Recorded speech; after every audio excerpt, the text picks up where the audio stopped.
where Decidere Analytics is something very, very special. And this is Craig's proprietary algorithm. You hear me talk about this. We talk about this occasionally. This is a perfect segue into why you would really want to consider Craig and Ameriprise because of Decidere. Okay, Craig, was that a good setup to understand, make everybody kind of understand why the toolbox of Decidere can help people just chill and It feel provides, yeah, I think so. I mean, just from the perspective of when a person is kind of investing, you see a lot of volatility going on in the markets or a lot of uncertainty. Do they have confidence in what they're actually invested in and the advice that they're getting? And in most cases, when I talk with an individual about investing, they may not understand fully why they're invested in the product that they currently are. And sometimes, as long as they understand there's a process in place that gives them the confidence they need, then that's what they would basically not make any adjustments or changes when the markets start to waffle, if you will, go up and down, have higher levels of volatility, because that definitely disrupts their long-term goals when they start focus on short-term gyrations in the markets. So just to kind of lead into this, kind of from this perspective, within the last couple of weeks, I had a conversation with a regional vice president here within Ameriprise, and we're going through and I was working on a particular relationship, and he was asking, well, how did you get that relationship? And I says, well, we started talking about investments, and I brought up Decidere.com, the website, and I logged in and basically highlighted how the process I go to find a particular product. And in that conversation, that individual literally sat down with us and wanted to start a relationship because of how I found the product, what I was specifically doing. Now, this person, this regional vice president, then was wanted to introduce me to yet another person. He's actually out in California, put me in touch with yet another person because of how different this is. Now, this is a person who has over 20 to 30 years experience within Ameriprise presently and saw the benefit of what we might be able to offer to other advisors potentially. Now, this was when he was making the introduction, this was his quote in the email that he forwarded on to the individual. He said, Decidere is a company that helps take the emotions out of investing by focusing on pragmatic methodologies and decision making. I had the chance to get a demo earlier this week. Very intriguing conversation. So I only met with them once. For that conversation, for me to share with them what I'm doing and how that goes, that was, I probably couldn't have addressed it any more from my perspective on how do you describe what Decidere's abilities are. And he said, emotions takes the emotions out of investing by focusing on pragmatic methodologies and decision making. When we talk about the investment cycle right now, it's very driven by emotion. You have one political party that's driving solely on emotion, another political party that's trying to focus on policies that are being implemented. My clients' investments don't get impacted by emotion, they get impacted by policy. And when I sit there and think about what's happened over the last 2 to 3 years, watching my clients have to take additional investments out of their retirement accounts just to maintain their existing lifestyle, that increases their tax liability, reduces, in many cases, increases their premiums to their Medicare, and reduces the net effect of what they get from their cost of living adjustment that they got from Social Security. I've been seeing a net negative impact because of policy. And so that is what is really happening out in the markets today that does not get addressed every day in the news media and what is being played out there. And so that has been a very frustrating component for me when I sit there and think of, all right, how do I get clients and maintain for them to keep invested, understanding that they have to take more out of their portfolios just to maintain a lifestyle that they become accustomed to. And then we've got to figure out ways of being able to reduce their tax liability while they're forced to take more out of their retirement assets. So yeah, it's definitely a marriage, if you will, between what Decidere ability is and what the client's goals and needs are, with me being the advisor to show the client that what I'm doing is meeting their goals and objectives, even during these volatile times in the political environment we're finding ourselves presently. Well, my question for you, Craig, and I've got about a minute to go before we go to break here, so I'm going to frame this up and see where we are and perhaps pick this up when we come back. But taking more out of the portfolio seems like, with all of the attributes that you just mentioned, between the tax liabilities, the Medicare, the Social Security impacts, all of the things that go into this, it really starts to mess with the whole flow. Yep. And I mean, that's the thing, right? I mean, it's messing with our flow. And when we get to this point in our lives, when we're in the retirement zone, one thing I don't want to do, and I'm sure a lot of the listeners out there that are in our same position, they don't want to do this, or they're getting ready to get into this position. They want to put themselves in a position where we're fortunate enough to be in this position. It's like, I don't want to have to make any more. I don't want to make any decisions on this kind of stuff. Am I thinking the right way, Craig? We'll pick this up when we come back, but I just want to get your yes or no. Am I thinking about that right? Uh, Kind yeah, of. one thing that I would highlight in many areas, in a lot of investors, I view them almost as business owners. They can do anything and everything that I'm presently doing. But at some point, your business, you're going to want to go off and do something else, and you're going to want to hire someone to take over and run your business. And so you're going to have these net goals, and it's got to be net of whatever the cost is to hire the person. So you're either going to hire a person to take out the trash, to sweep the rooms, to clean up whatever you have in your office. Then eventually you're going to hire a sales staff or your office manager, whatever it might be. And eventually you're going to hire a CFO or a COO, right? Chief Operating Officer or Chief Financial Officer for your business. So you can go off and do other things or bring in new business. Talking about Decidere and how you did all of these magical things 20 years ago, they must have thought you were a little bit Looney Tunes when you're coming up with this algorithm. It's like, because you got that engineering degree and you got that MBA and you got this very diverse background. Well, when you first came up with the idea for Decidere and this awesome tool that helps support all of your people and us, Sandy and I mean, what was the feedback from people? Did you have positives, negatives? I mean, back then that was like, this is so new. You know how technology is. What was the story there? Great question. It's been transformative, for lack of a better term. Going through the evolution from turning it from the Excel spreadsheet that I had into the web-based algorithm that it is today. Doing everything as a financial advisor is very difficult because as a financial advisor, nobody's looking for a financial advisor to come up and actually build something like this. Typically, you're going to see them go off and become independents and start and build their business by accumulating assets under management. Very few have actually gone off and tried to create a product to make your industry a little bit better.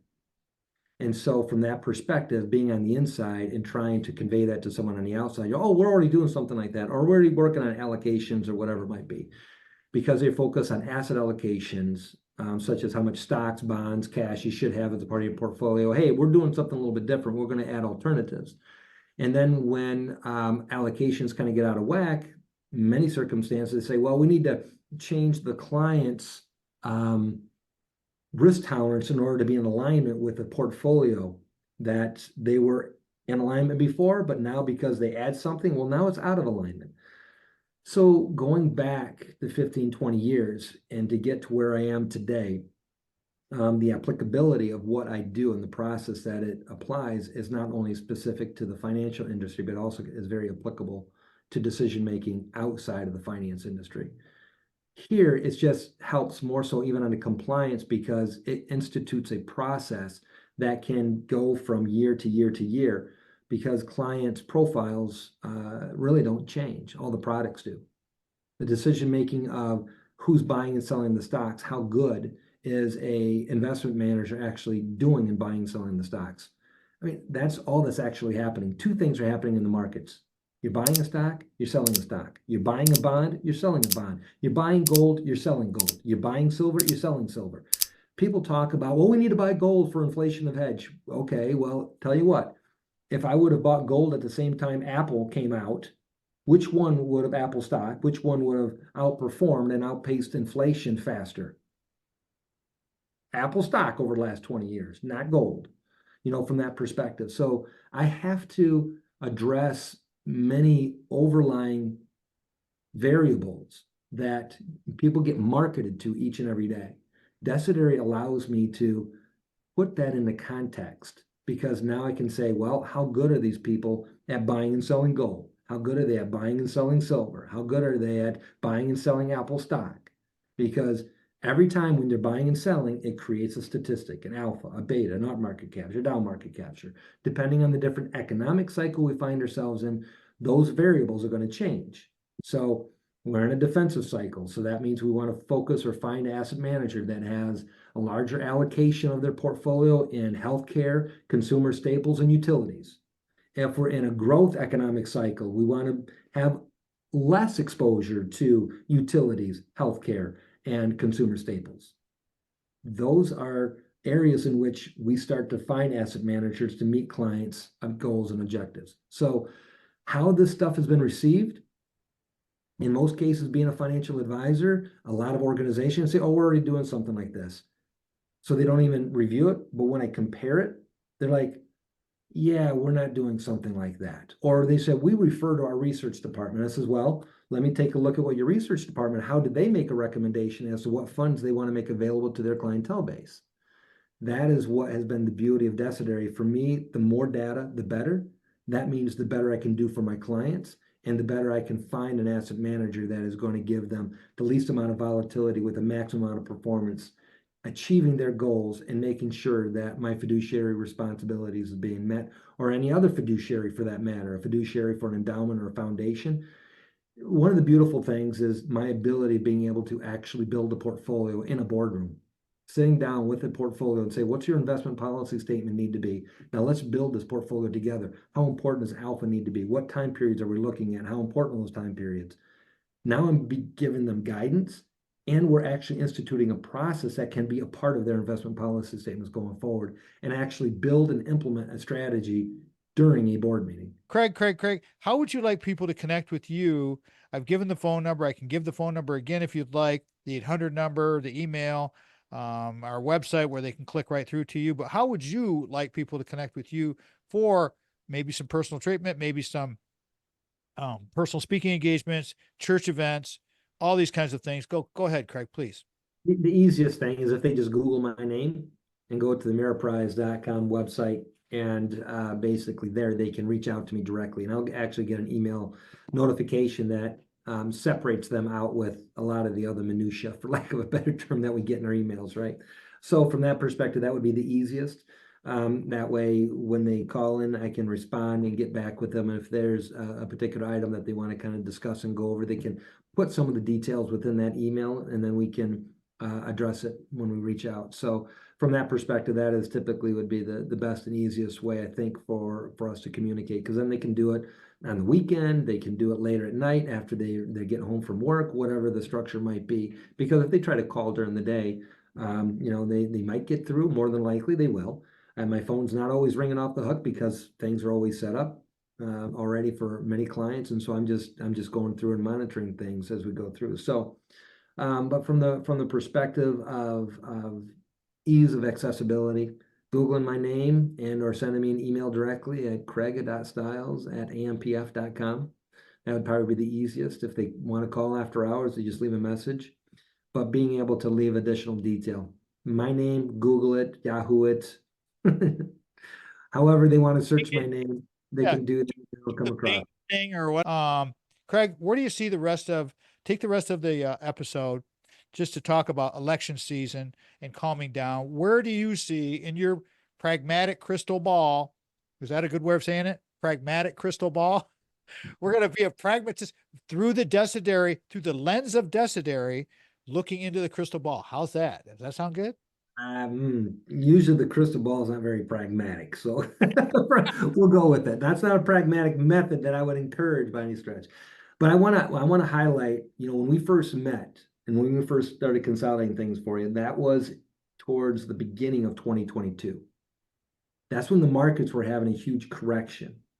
And the objective of when we started the relationship and your portfolio was starting off in a negative, we're going through aggregating. The important part there was for you to be able to continue to take a level of withdrawal that you needed to, even when the markets are down, as well as when the markets were recouping.